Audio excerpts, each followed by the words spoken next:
Greetings and welcome to week 12 of COMM 110, Fundamentals of Public Speaking. It's been a few weeks since I've had one of these videos that I've done for you, since before spring break in mid-March.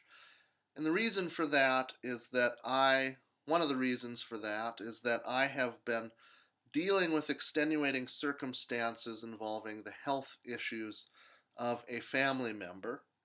And that's the reason why I haven't been able to do a introductory video for the last few weeks. And unfortunately, these same extenuating circumstances are going to prevent me from finishing and getting back to you your informative speech grades prior to when you'll do your visual aid speech this week. Normally, I always get back or return the informative speech grades to students in advance of when you do the visual aid speech so that you have that feedback from the informative speeches to incorporate and hopefully make improvements to your visual aid speeches.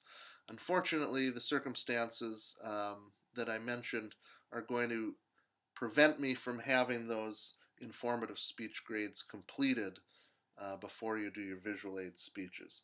I'm very sorry about that, but what that's going to mean is that I will be basically returning the grades for the informative speeches and the visual aid speeches together. You'll get the grades for both of those speeches back at the same time a couple of weeks from now. What I am going to try to have done and should be able to have done, it looks like now, before you finish your visual aid speeches on Wednesday of this week is to complete the self-critiques and the peer critiques for the informative speeches, to have graded and given you feedback on those self-critiques and those peer critiques so that you at least can incorporate that feedback into those things that you will do after you have submitted your visual aid speech, just like you did after you submitted your informative speech. And so this week you are going to be delivering and submitting your visual aid speeches. Of course, the visual aid speeches are informative speeches as well. They are informative speeches with visual aids added.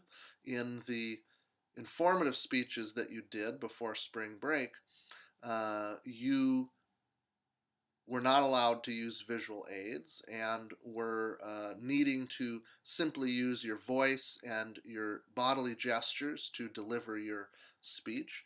Now you're able to use, and in fact, indeed are required to use visual aids in addition to using your voice and your body. Now there's a couple of things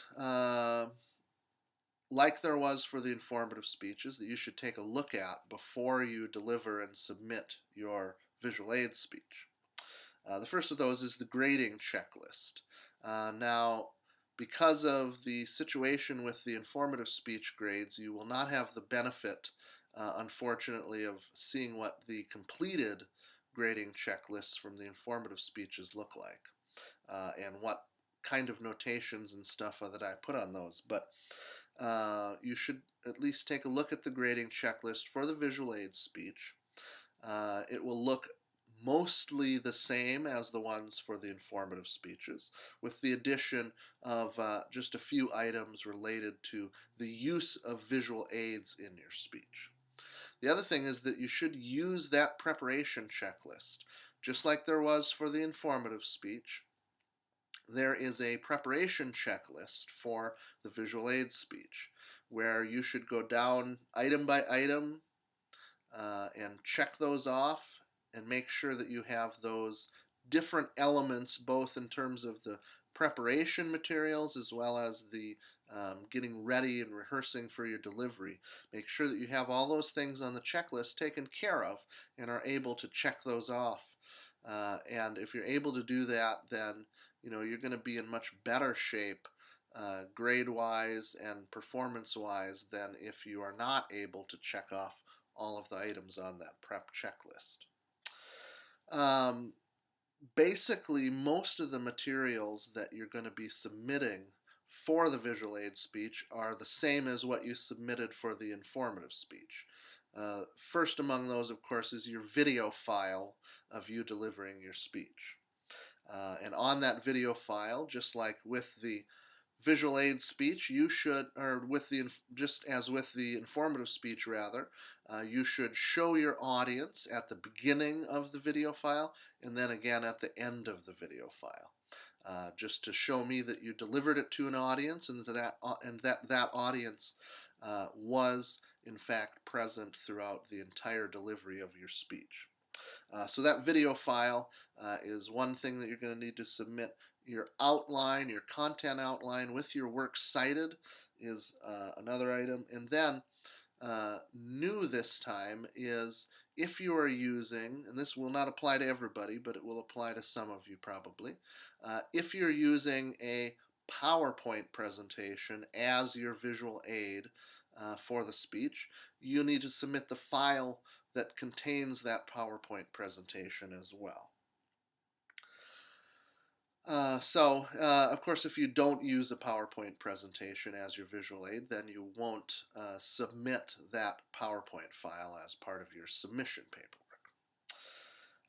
Let me know if you have any questions about your final preparations and your delivery and submission of your visual aid speeches, especially in light of the fact that I will not be returning the grades for the informative speeches before you submit your visual aid speeches on Wednesday of this week.